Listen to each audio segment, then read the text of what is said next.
everyone, it's me, your host, Helen Hendricks, and today we are doing one of my absolute favorite videos. We are doing the March reset. Okay, y'all, February was hard. February really, I feel like it put me through the ringer. I was just very busy and I was super overwhelmed. I think that this video is really important, even though we're already in March. Like we're also a couple days into March, so but you know what? It's okay. Better late than never. Yeah, February was really hard. I'm on too many projects. I have really overbooked myself.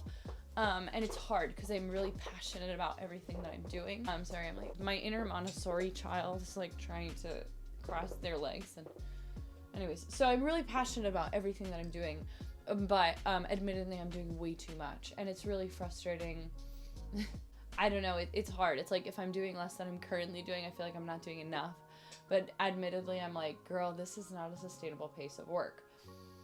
And so that's where this March whole thing kind of comes into place. So step one for the February reset, we are doing a deep clean. It is a mess. And like we are struggling. And having a clean environment just always makes me feel a lot better. So cleaning up everything, making it sparkly and new, we love her. And then step two is reflecting. So I actually like DIY'd this journal. It was really cool. It's really cute. You'll see me making it. I thought it was fun. It's not like 100% perfect, but I like it. I put all this tape around it and then I just like used an old card that I had. I just like getting into repurposing things.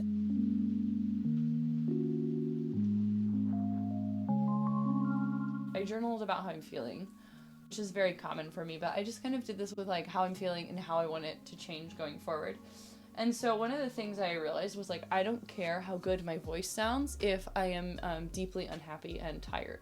So I think that this month I need to just make a commitment to not taking on any new projects for like right now until I wrap up with a couple of things I'm currently working on.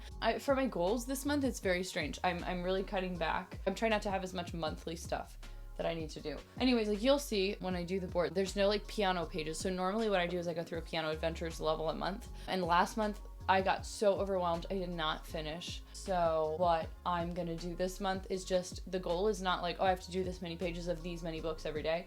It's just gonna be to play every day. And so just trying to like have fun and enjoy myself. And then next month when things are calmed down a little bit, if I wanna go back to like doing a certain number of pages a day, I can. But right now I'm just really overwhelmed. And I feel like if I can take that off my plate, that'll make me feel really good. And then also if I don't set that goal knowing that I probably won't achieve it, I won't feel bad at the end of the month when I don't, because shocker, this month is gonna come for me. Yeah, just like little things like that. I'll show you the board in a sec, and I'm really excited about it. I think it's gonna be good.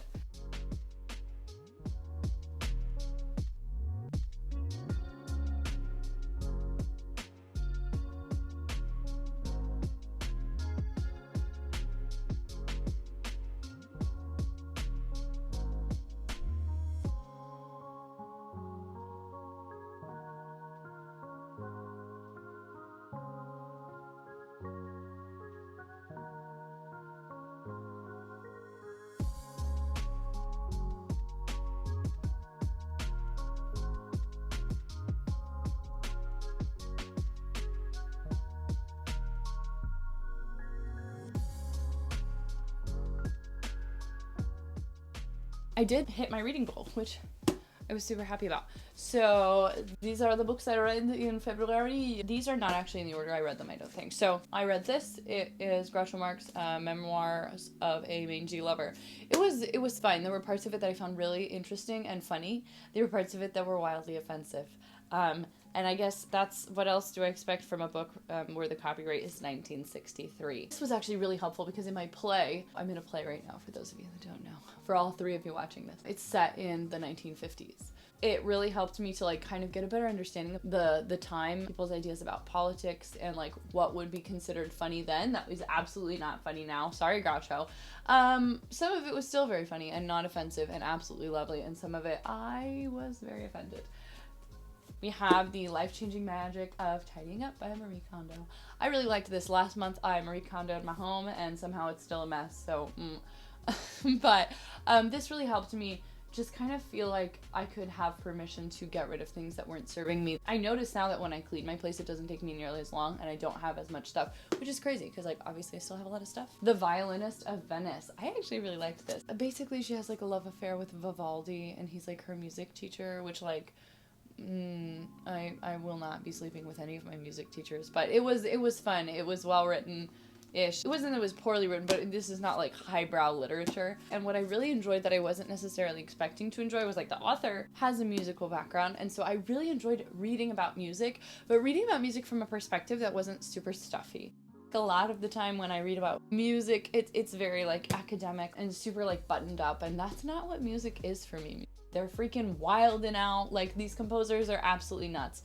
So it was really refreshing to read something that made Vivaldi feel like a real person. Kind of helped me like love singing this month. It got me excited about music, so that was good. And then this is the other one I read, and I really loved this. It was The Half-Drowned King, a novel by Linnea Hartsook. It was really dope. It was about the Vikings. I feel like being a musician is kind of like going on a quest. I really always feel inspired when I am reading books about people going on a quest or going on a big journey, because that feels like exactly what I'm doing in my life, and so it kind of inspired me to keep going, and just it made me feel strong this month. Okay, and then the operas I watched this month. Oh my god, y'all, I was a hot mess with the operas, admittedly. When I say I want to watch an opera a week, my version of watching an opera is watching an opera at least 3 times, reading multiple libretti, and then also doing research on like the composer and like the situation around the opera. So I only watched 2 operas this month, and they were Rigoletto by Verdi, which like I'm a coloratura soprano, like duh. And I feel like when I watch an opera 3 times,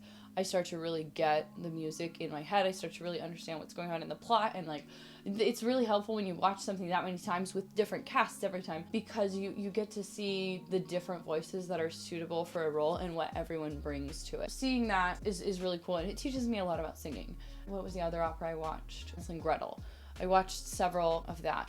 And I was also previously in a production of Hansel and Gretel, but I was the Dew Fairy, so like we are not at all the rehearsals. I am not a prominently featured character. I had like a whole minute on the stage. So surprisingly enough, I actually wasn't super familiar with the music. I knew obviously my part, but I wasn't super familiar with like especially the ensembles and the duets. And I really loved it. I really enjoyed the Met production of it. And it was really special to watch an opera in English. There was something about like the fact that I didn't always have to read or necessarily be looking at the screen. That was really wonderful. The other opera that I did not finish my like watching was Elixir of Love. And I liked it, but I think that maybe the cast that I was watching just didn't have like a great energy, because I didn't feel like it was very electric. I felt like it was a little boring.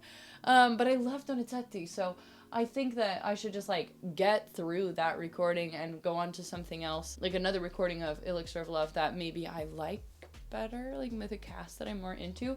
It was weird. I think some of the singing just wasn't very clean, and so I didn't hear a clear musical line. It was weird. It was like I was listening to it, but I couldn't figure out what the melody was, and I think it was just because the singing was a little bit, some of the pitches were very ambiguous. So I'm not naming names though. My favorite things. Let's talk about some of the stuff that I've been loving. I've been making protein shakes, and that has been absolutely game-changing. I have this super like affordable protein powder that I found on the internet. I throw in my food processor, because I'm a classy gal, water, a banana, peanut butter, like some cinnamon, and then I'll also sometimes throw like oats in there if I want to. But yeah, I really cannot be trusted to eat a full breakfast. I will cook the full breakfast, and then I will wonder why I had such a frustrating and hard day at work, and then come home to my uneaten breakfast and realize that it's like 2 or 3 o'clock and I haven't eaten anything. But I noticed that if I have the smoothie, I can drink it super fast, and it's a lot better than not having breakfast. That's been really good for me, and extra protein has been really wonderful because my protein intake, I think, is really low. So as soon as I started getting a lot of protein in my diet, oh my god, I have so much energy and I feel like an absolute beast throughout the day. It's amazing. Another thing I've been loving are these like exfoliating mitts. I am just like a smooth, soft baby, and it's amazing. I'm very happy about it.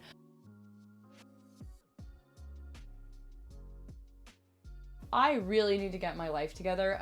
People keep talking about a life admin day. I'll be scheduling a life admin day where like I am not available. You may not contact me. You may not call me. Do not text me. I am dead to you for 24 hours. I will be only doing the things that I need me to do because I need me to do a lot and my life is so chaotic. So also setting up my calendar. I last month had some really embarrassing moments where I double booked myself because I didn't have my calendar in front of me. And if I had had my calendar in front of me, it would have been like, you're not free.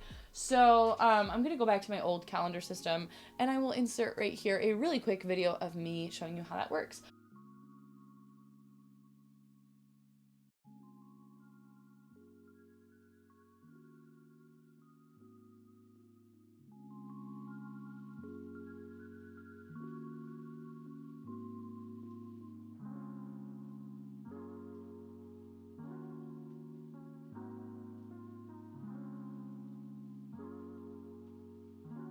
Finances. Okay, so I recently hit a really big savings goal of mine that I'm super proud of myself for, and I was able to go celebrate with my friends. Single friend. Hey Ashley, thank you. Popped a big bottle of champagne, and it was so fun, and it was so nice to finally like celebrate such a big win. And that's something I'm trying to prioritize as I go forward in life. So finances, other things. So yeah, I need to tell some parents that they need to pay me. So I'm just writing something in my notes app that I can copy and paste every single time. And I'm sending that to people that need to pay me for this month for my lessons. So I need to talk to my financial advisor because I'm supposed to have a certain amount of money put in my Roth IRA every month. And I noticed that it's not going in. I don't want to work forever. I love my job, but at some point I want to be done. So yeah, I also need to pay people for things like German lessons and coachings that I'm going to take this month. I cash some checks and yeah, so that'll take care of it for my money.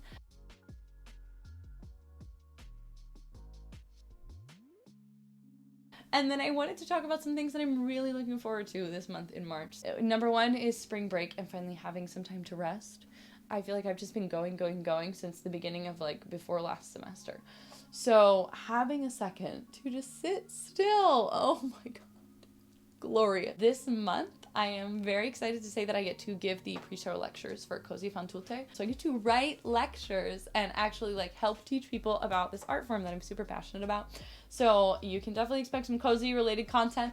I'm so thrilled. I get to perform repertoire and also like discuss this wonderful music that I'm so excited about. I'm really looking forward to this month. But like I said, this is going to be a month for me about taking care of myself and about resting. Because February was a month of just like go. I did so many auditions. I got so many rejection letters in February. So many. Which is really hard, but I think it's a really important reality of being a singer is just constantly putting yourself out there. And if that constantly means I'm getting rejected, so be it. But it does also like emotionally exhaust you at a certain point. So March is about me just like taking a second to breathe and following through and finishing all of the things that I'm currently committed to. And boy, there is no shortage of them. So yeah, I guess that's all I have to say about March so far. Feel free to reach out. Please don't forget to like, comment, subscribe. And I think that's it for me this month. Bye! Thank you so much for watching.